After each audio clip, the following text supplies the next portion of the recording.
नमस्कार। चलिए सीधे बात करते हैं आज के मुद्दे पर। 9 जून सोमवार भारतीय शेयर बाजार के लिए क्या संकेत मिल रहे हैं? हमारे पास कुछ रिपोर्ट्स और डेटा हैं, खासकर निफ्टी 50 और बैंक निफ्टी पर।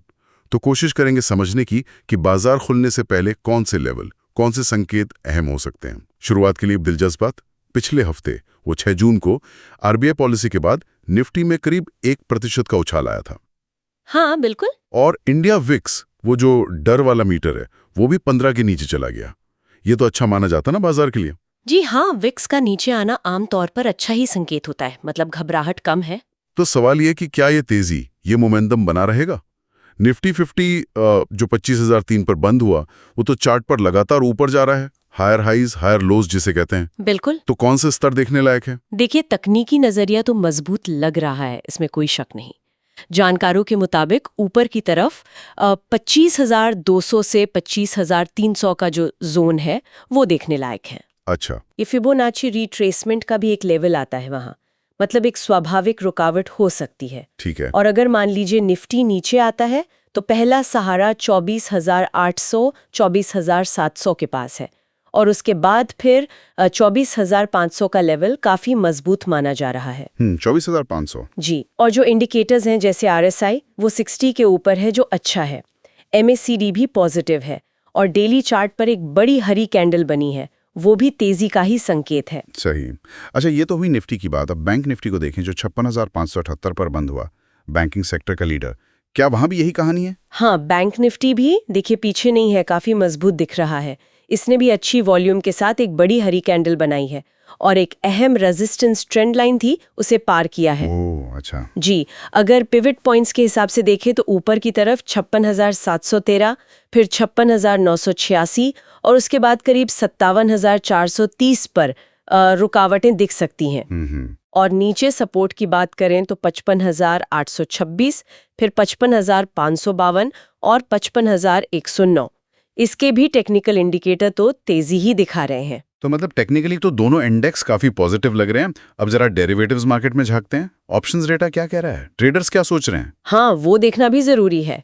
निफ्टी के अगर साप्ताहिक ऑप्शंस देखें तो सबसे ज्यादा कॉल ओपन इंटरेस्ट, मतलब जहां सबसे ज्यादा लोगों ने बेचा है, वो 26,000 की स्ट्राइक है। 26,000 काफी ऊपर है। जी, करीब 1.08 करोड़ कॉन्ट्रैक्ट। तो ये एक बड़ी दीवार की तरह काम कर सकता है, एक रेजिस्टेंस। सही। दूसरी तरफ पुट साइड में सबसे ज्यादा ओपन इंटरेस्ट 25,000 की स्ट्राइक पर है, करीब 62.6 लाख कॉन्ट्रैक्ट। तो ये एक मजबूत सपोर्ट, एक फर्श की तरह काम कर सकता है। और एक और बात, हाल में 25,000 की स्ट्राइक पर काफी पुट राइटिंग हुई है, मतलब लोगों ने पुट बेचे हैं।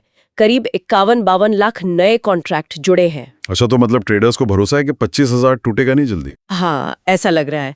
ये सपोर्ट को और मजबूती देता है। और बैंक निफ्टी के ऑप्शन में क्या खास दिख रहा है?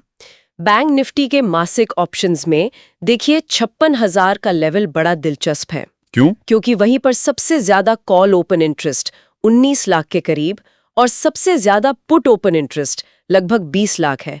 मतलब इस लेवल को लेकर ट्रेडर्स में थोड़ी अनिश्चितता है। मतलब खींचतान इस लेवल पर। जी बिल्कुल।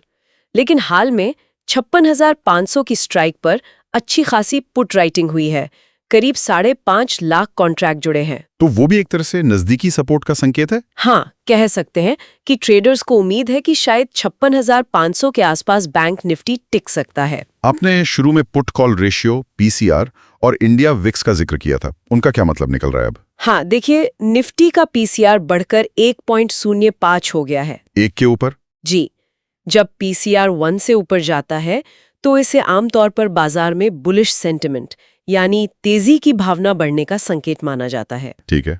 और साथ ही वो इंडिया विक्स, वो लगातार चौथे दिन गिरा है, अब 14.63 पर आ गया है, जो 2 महीने का निचला स्तर है। मतलब डर और कम हो रहा है। बिल्कुल।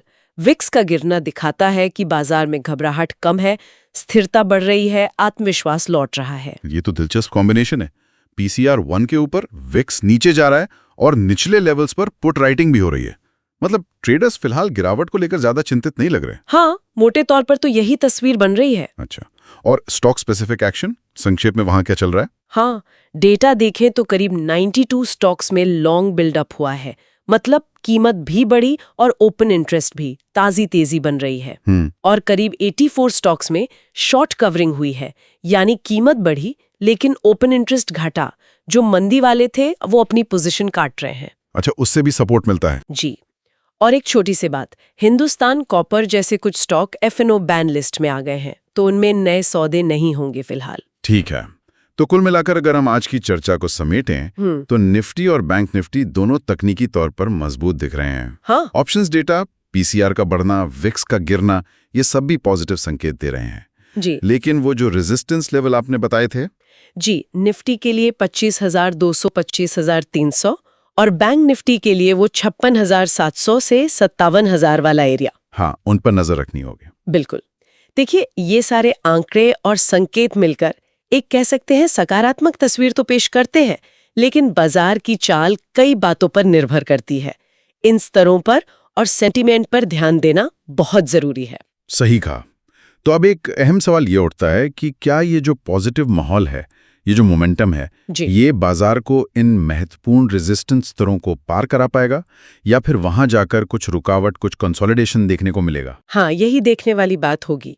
क्या बाजार इन लेवल्स को निर्णायक रूप से पार करता है या वहां थोड़ी मुनाफा वसूली आती है? अगले कुछ ट्रेडिंग सेशन काफी दिलचस्प हो सकते हैं। बिल्कुल, तो इन स्तरों पर नजर बनाए रखनी होगी।